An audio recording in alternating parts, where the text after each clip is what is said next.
Welcome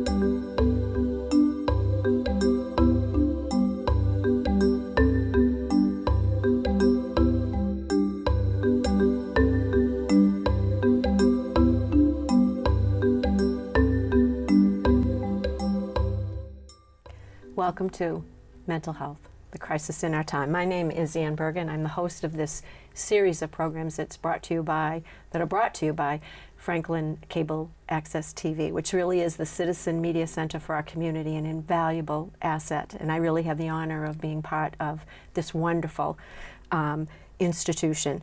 The words epidemic and crisis really aren't an understatement when we look at the mental health issues.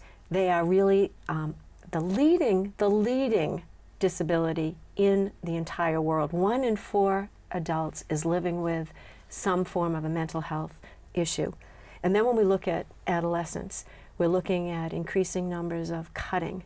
We are looking at drug and alcohol misuse, other self-harming actions. We are looking at more increasingly incidents of suicide, suicidal ideation, and we do know that social anxiety is becoming an enormously problematic issue, particularly for young people. And we know because of all of the involvement in screen time that young people are having more of a difficult time in real life conversations.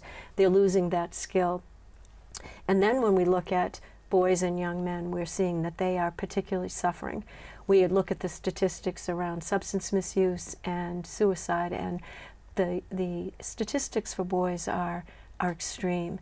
We're also looking, all one has to do is look at the mass shootings that have occurred.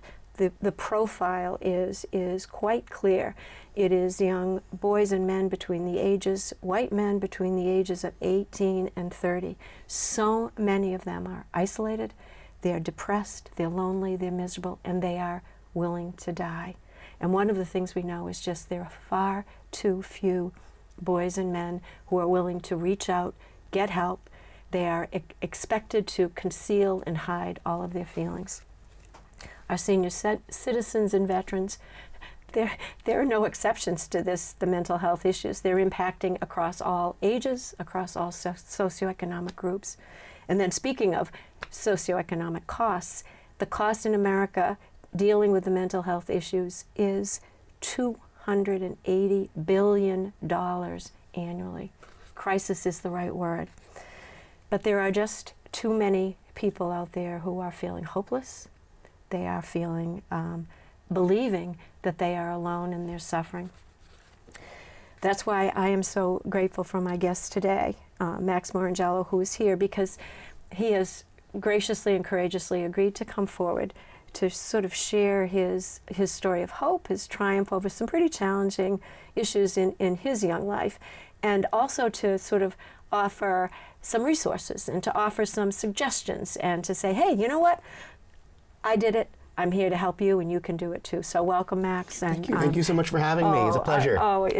It's I know, and you know, get a busy schedule here, and I thought maybe we'd just start with sort of, I just want to kind of put it on the table, just sort of some of the issues that you have had to struggle with. Then I want to sort of go back and share your story along the way, because what I've said to you before is I think we need to do a lot more to intervene earlier, to provide resources and help along the way.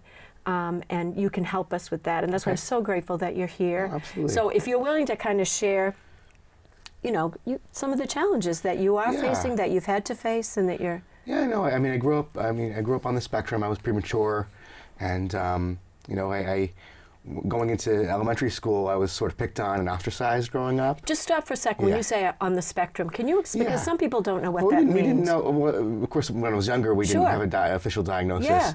So, you know, on the spectrum refers to sort of the autistic spectrum, being autistic, or at the time, Asperger's syndrome was a diagnosis in the DSM that, you know, they used to diagnose people. But, you know, I had a lot of issues with...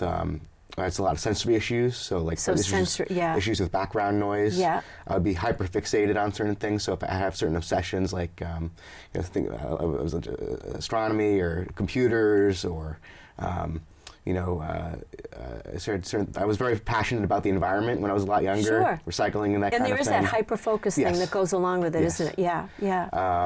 But also, sometimes I would have problems with irritability. And that would be a problem as well. So emotional regulation and things like that. Yeah. And not everyone else is similar. I have kind of like a mix of different diagnoses. I have a lot of anxiety. I have a little OCD. But it's all labels. But sometimes they just need something to diagnose it, help people figure out how to treat it. But I think that for me, I think that sort of that. And it's interesting though, because a lot of people think that people who are on the spectrum, they have trouble interacting socially with other people. And for me, it was just like I didn't know how to fit in. Like I like social interaction. I'm a very big extrovert. It's just I considered myself for a while a socially awkward extrovert. I like attention. I just don't know how to go about interacting with people. Now, when you were in school, what did that look like? Because that would be important for sort of when I think about educators to look for it, for parents to look for it. What did it look for you? Because you wanted very much. Right. To be part of the group, but you didn't know what did you do that didn't work? I think what would happen, like in preschool and in kindergarten, is I'd want to have friends and I'd want to interact with people, and then I'd have these things where I get irritable, or I might have a tantrum, or I might get upset, and then the kids around me would sort of freak out. They don't want to interact with me here, and so then they would sort of pick on me. And then I would sort of rebel against them, and then they didn't want to hang out with me. It's a vicious cycle. Of course, yeah. And I don't know, and it sort of just built on itself, caused a lot of trauma for me. Of course. Of wanting to, connect with people, and not being able to get that. And so, my mom, did a lot to try to get me to find people that I could sort of connect with and be friends with. At that point, can I just ask you, Max, because all of this was going on, and when people saw that happening, did they say, he's a bad kid, or did you get any of that? Or I think in preschool, there was definitely the teachers in preschool didn't understand. They thought I was just being, and I think the teachers didn't sort of make me feel supported when I was in preschool. Yeah. I think when I got into maybe first grade, some of the teachers sort of understood, but they didn't really know how to help. Exactly. So it was really not knowing how to deal with it. You can't, your teacher's not a peer. So, I always, for a while, I think I felt connected a little bit more with some of the teachers. I tried to sort of, show, I was a good student or whatever. But in terms of, work, I think in terms of early on, it was just, I wasn't really well understood. And it was a tricky, I think, the school system, I grew up in New Jersey, don't tell anyone. Oh, it's on TV, oh no.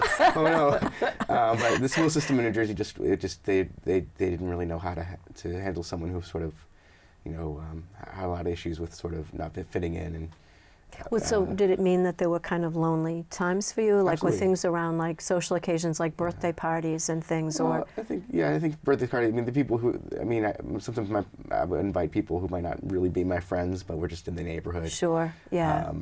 So it can be a challenge when I was very little.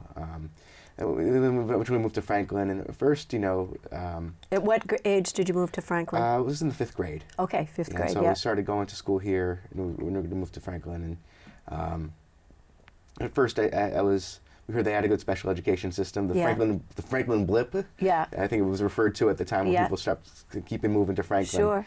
For the school system, and at first it was, first week I was maybe okay, and then eventually it started, people started picking on me again, and I had a lot of issues still, and so my mom fought really hard to get me into the Bi-County Collaborative.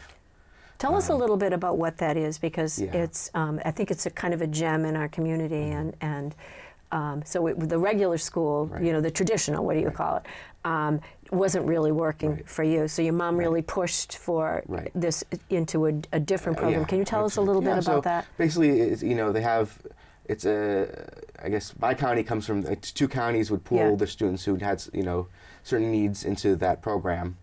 And it would, to provide extra support. And, it was other people who were on the spectrum. Or had similar diagnoses, and for me it was more like I didn't have to worry about being picked on. It was just a safe space. I do feel at the time, I think maybe the academic rigor probably wasn't as helpful as it could have been.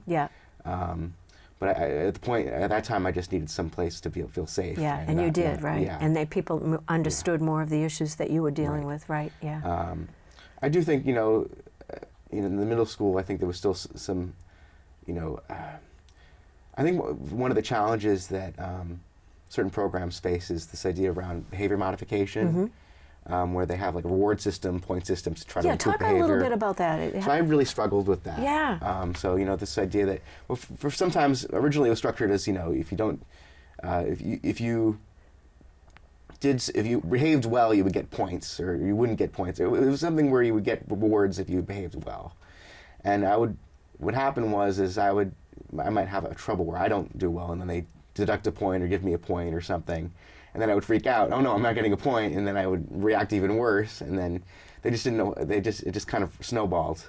Because if you knew how to behave well, you would do it. I mean, a point's not going to make a difference if you had that ability to do it. Okay, got it. I mean, there's some times where it could be helpful to have goals and stuff, but I think for that it was just very punitive. And that kind of wasn't helpful for me. So in middle school, that was more of a thing. And Did you stay in the collaborative all the way through? Or yeah, so I was in a middle school program in Foxborough for the, it was at Foxborough at the time for middle school, and then I went to a program within Franklin High School. It was separate from the high school, but I got to mainstream in classes within the high school itself. Oh, okay. So I got to take a few high school classes. How to did get that ready. work? Was that? So I mean, the schedules had to align. They had different scheduling systems, but I would just sort of be excused from my class within the collaborative to go to the class within the high school. And I was able to do the work, and I think the teachers seemed to be happy to have me. I was Harry Potter. There's a Hermione Granger always raised their hand. I would like to raise my hand, and so. So I was really good. I really enjoyed the classes that I had. How was it with the other kids? I think really like the tough part of before when I was in elementary school was lunch. Just the unstructured time, that and recess, lunch and recess, and gym class. Because I was always one of the leftovers where people would partner together. Yeah. That's the other thing. I think if you're an educator and you're a gym teacher, never, ever, ever, ever have people choose their own partners. It's the worst, Max. It's got to be eliminated from, it's the worst. I still dread it when anyone says, find a partner. I look around and I say, as an adult, it bothers me. I'm with you, buddy. Yeah. No. So, That's got to be gone. It's got to be gone. Yeah. But in terms of, school was good. I think we were able to, the classes, I was able to sort of prove my worth and that kind of thing. But what about in terms of, when you think about where people find their gifts and talents is when they can be part of like clubs and activities. Was there an option for you to be part of some of that stuff so that you could kind of grow in other ways besides academically? Were those part of what you were offered? Yeah, like I said, I'm not sure how much was on the books, but I did get to go to the Gay Straight Alliance at the time. It was called the Gay Straight Alliance when I was there. I think it's now called the...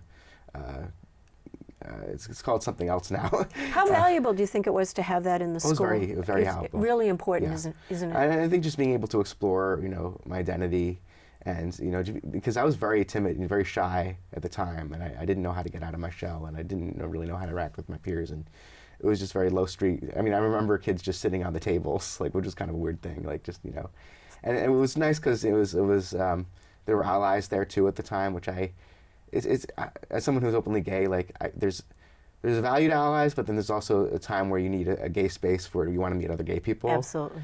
So at the time, it was nice to have allies and just people understand, where you're coming from and that kind of thing. But at the same time, right now I'm going off on a tangent. No, but I want you to. I want you to. I run an LGBTQ meetup in the Boston area, and I've been really good about getting out of my shell.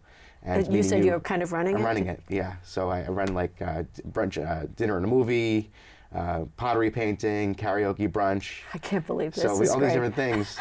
And so I took it over from someone who I was like, this is, someone stepped down. I was like, this would be a good opportunity to meet people. But the rule I have for the group is, if someone who's straight or wants to come, I said, well, you can come. We don't exclude anyone, but just acknowledge our mission is to help people who are gay and LGBTQ and queer connect with other people who are LGBTQ and queer. So just keep it in mind that when we want to help support our mission, So, keep that in mind when joining the group. Hey, I just have a question. I'm veering off as well, Yes. because this is a good conversation. Because now we hear out on the national stage, there's a lot of targeting people who are gay, people who are trans. It's a very scary, threatening time. My sister is gay. I have several gay nephews, several gay nieces. I worry for them.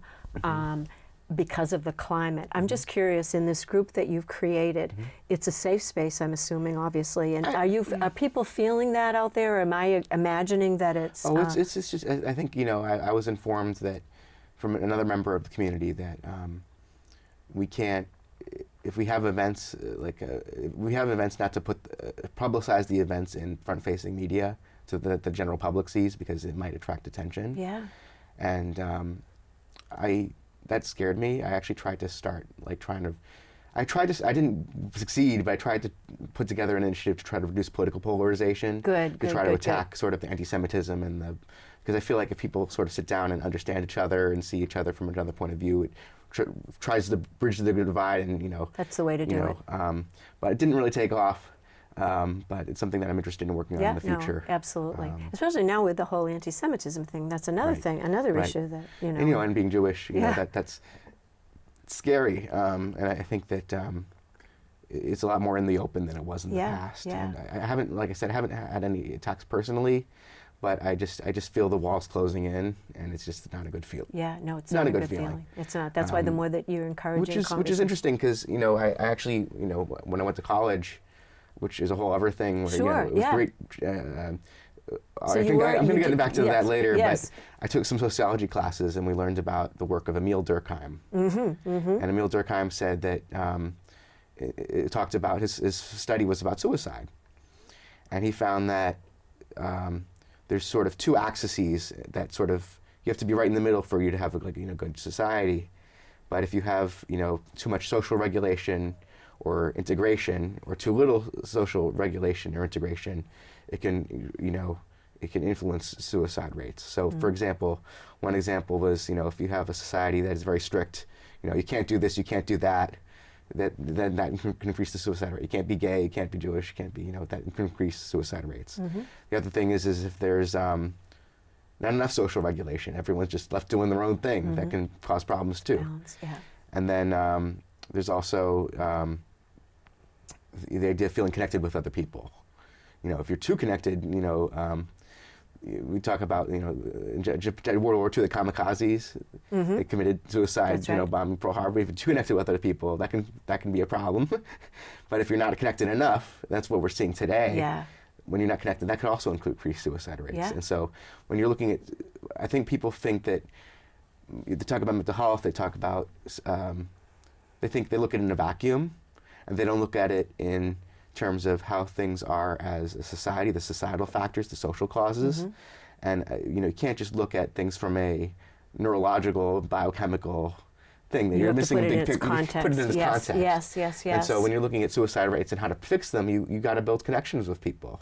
And that's what I've done with my meetup group, is try to build connections. And I think my group is not a mental health group. We don't do therapy, but we address mental health through connecting people. But it's interesting just talking about like the mass shootings and these, especially these young men that get on these hate sites. They're connected, but they're connected to hate groups, and it's unfortunate because the need for connection is so powerful. But if it can be done positively. Now, shifting back to, I veered us off, but going back to some of the issues you spoke about before we talk about the college experience, which I think is incredible to hear how you managed to work your way through. That's an incredible story to me. But a little bit about social anxiety, because that's a part of the issues that you've had to deal with, right? Maybe ostracization, but I'm very, like I said, I'm an extrovert, so I enjoy, I'm not socially awkward. A lot of my anxiety is actually around getting anxious about being anxious. And there's this thing with autism. It's more common in the UK. It's called pathological demand avoidance. And what it is let's say you have a demand that someone places on you or you place on yourself. It can become overwhelming. Like, oh my God, I have to do this. I have to do this essay. I gotta get it done within a certain amount of time. I put it off. I can't procrastinate. I can't do it. That's really what I struggle with. If I have something I want to do and I enjoy doing, like a hobby, I can do it fine.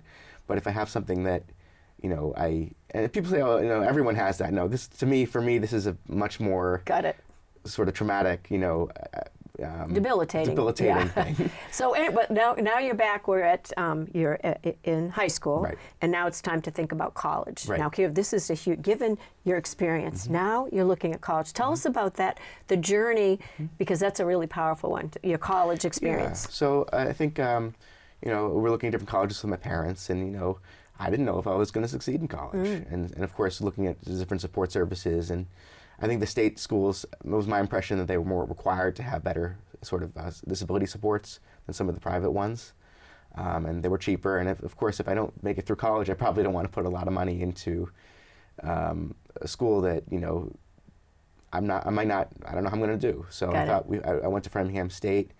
At first, I did really, really well. I met a whole bunch of new friends. Got involved in the extracurriculars, joined the Student Government Association, and tried to make change there. And then, for a while I did well, and then I started having coursework where I'd procrastinate. I'd get anxious about being anxious, okay, and I got to the point where I didn't feel safe. I was like, okay, I probably should take a step back.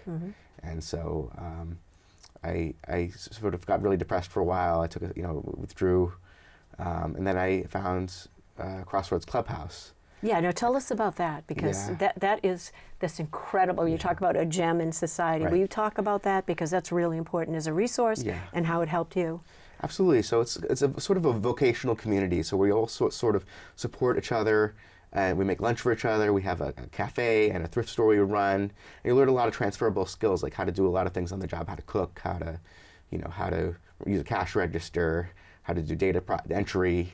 How to use, make phone calls, seeing things you could use for employment. And then we help people find jobs in the community. And where's it located? It's in Hopedale, but they serve Franklin. Okay, right. And it's so free. it's located. It's free. As long as you have severe and persistent mental health, you can join. It's free. It's free. It's funded by the Department of Mental Health. Would someone, just out of curiosity, going there, because I saw you sent me the video of it, and I've Jim Derrick and I have interviewed a number of people who have experienced there, and it's been life-changing for them. How would one go about accessing it? In other words, do you need a referral from a physician? Can you just drop in? What are the requirements to take part in this? I believe you can self-refer. Don't quote me on that. All right. Yeah. But it might be also helpful to have a referral from a phishician or something. Got it.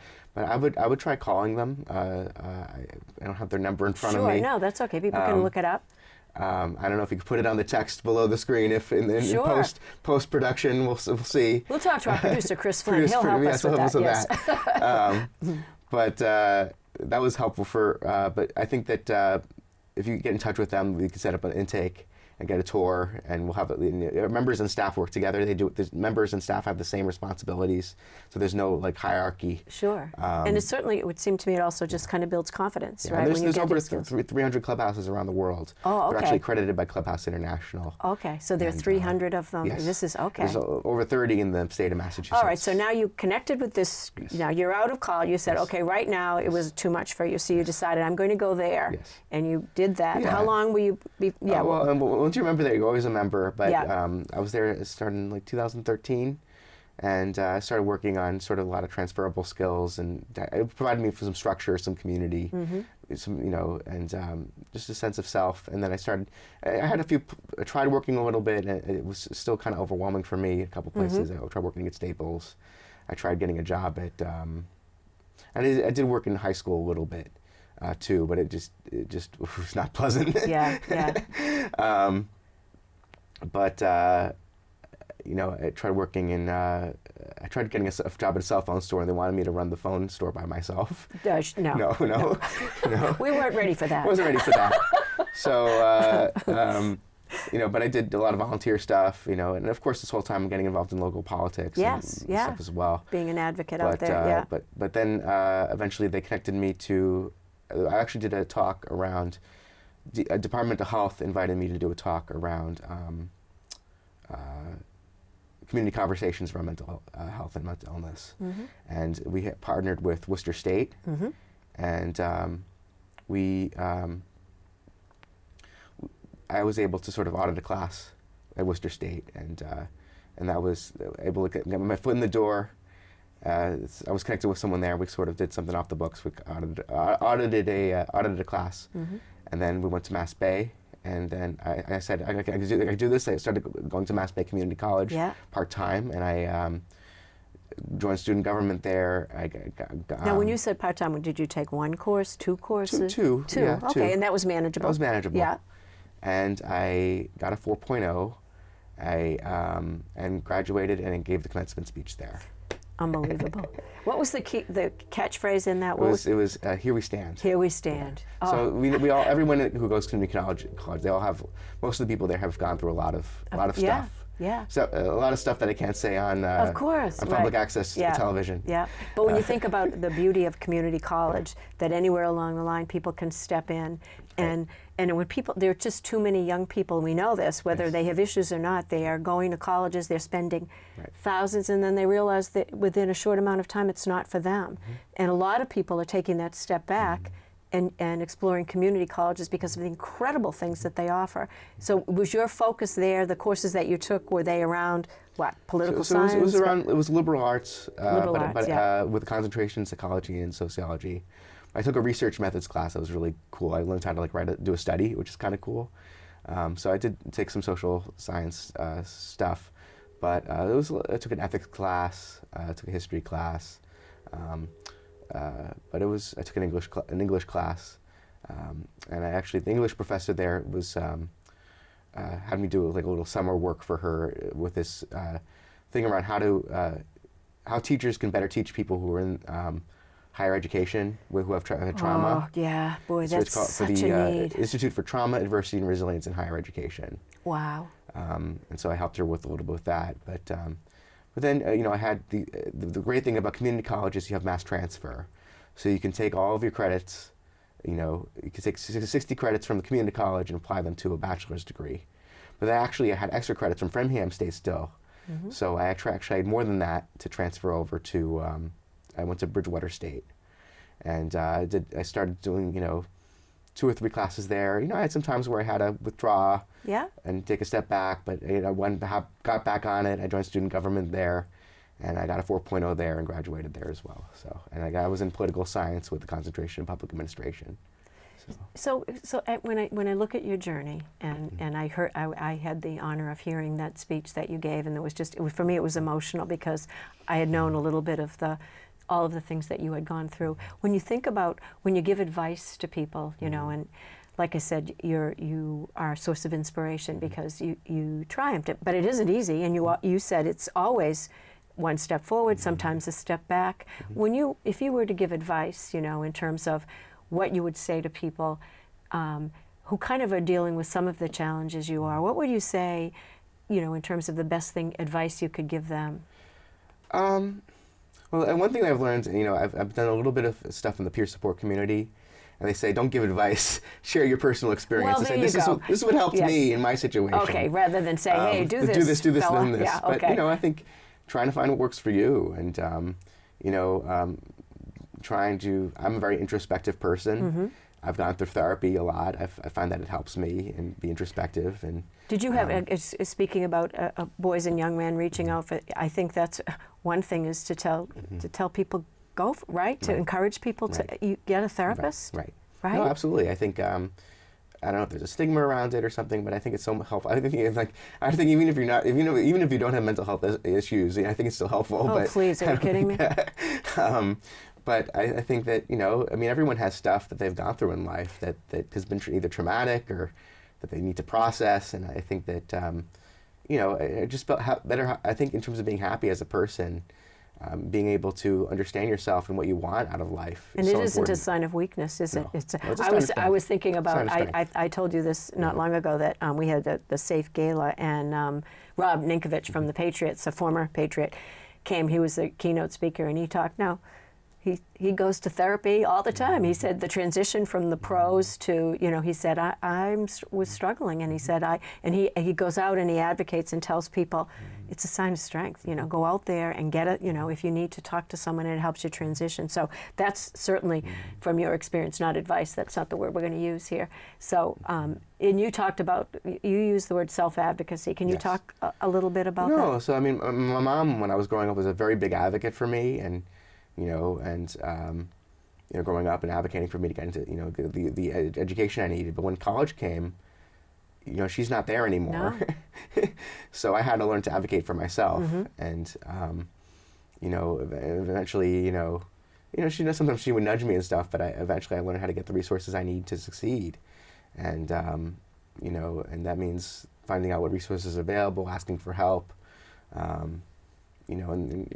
think, and there are a lot of things out there in terms of, if you have disability, getting disability benefits, mental health services, there's a lot of different, if you struggle, there's a lot of things out there that you can reach out to and get help with. I have a question in terms of something that I feel very strongly about. I don't know if you do as well, but one of the most important things when you hear about needs in a community are to have more community mental health services available in communities, and there just aren't any. Right. And when we think about funding and the needs, would you agree that we need to have more of those places here? Absolutely. Yeah. And I think the other thing is, it could be hard to find someone who's a good fit too. Yeah. I've been through different therapists, and some people sometimes you just need the right fit, and not to give up, right? Because I know for me, going as I have a great therapist now. Yeah. I have a great psychiatrist, and it's a great resource. But sometimes it is trial and error in terms of finding that right connection. But I think in terms of resources, people who are in the community, it can be a struggle to find them. And it's not. William and James has like a referral service that can help people find someone who's a good fit for them.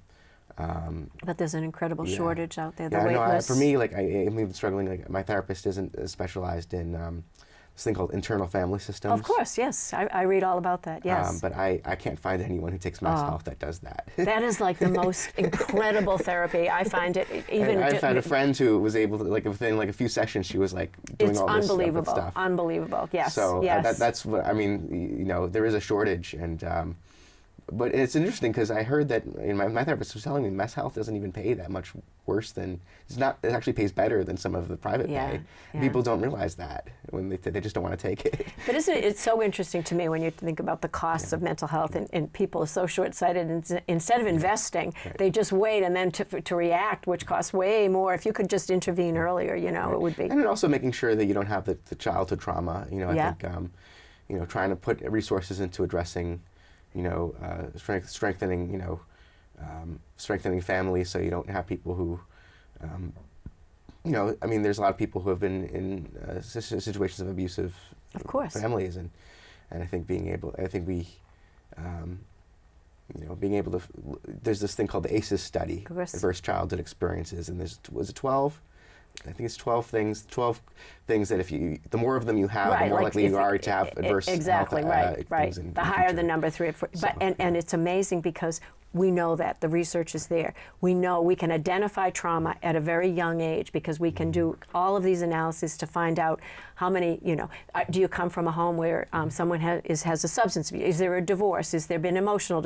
All of these things. We can identify them much earlier. Right. Why do we wait? I don't know. That's and the other thing too, I think to point out is, I'm very lucky. I've had a lot of privilege. I'm a white guy from an upper middle class family, and people who've maybe low income, people of color, they don't have the access to resources, and they're juggling multiple jobs. They can't get those supports and take care of their kids, and so I think that if you really, in some cases, I'm grateful that I've been able to get the help that I need and be able to be on this path. But a lot of people, who are lower income aren't able to get on that path. Absolutely. And the more that we can help them get on the path, I feel, but I think we need as a community, this is a community issue. If it were all of these people afflicted with, cancer or whatever, you know, I think of all my former students, and I've talked to you about it, you know, that I've lost along the way, suicide and lost in the world of substance misuse and overdoses, and we got to do better. But I guess as a final thing, I don't know if there's anything else you'd like to add before we close, and in terms of suggestions, resources that are out there, anything else that you can think of before we close, because this has been incredibly valuable. No, I think just knowing about sort of the resources that are out there in terms of Department of Health. Usually you have to, it's very strict criteria, but you know, if you can get health services from them, that can be helpful. There are services through like Mass Health, like this thing called BHCP, which provides like a caseworker who can sort of help you with certain things. So Mass Health is a good resource there, right? If you're low income, or if you don't, yeah, absolutely, right, absolutely. just to get some yeah, okay, you know, getting on. If you're not able to work, getting on SSI or benefits can be helpful. Providing some independence. Yeah. Because if you don't have, if I didn't have that support, I'd just be living in my parents' basement. Yeah, you know, of it would course, just be. right. Or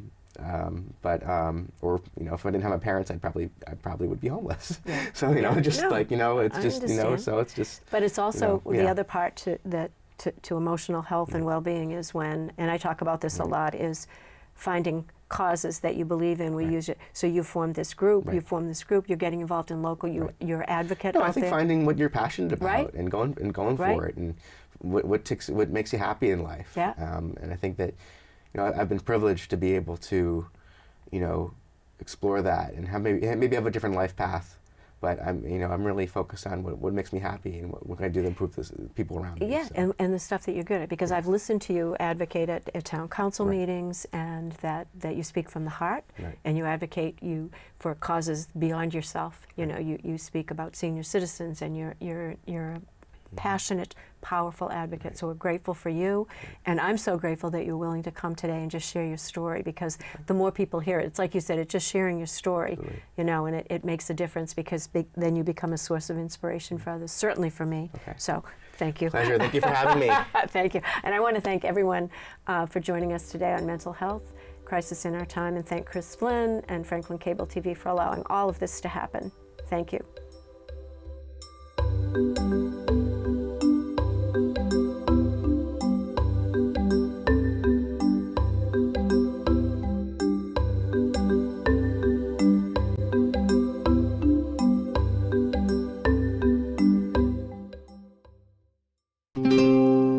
This program was made possible by your Franklin friends and neighbors, good folks just like you.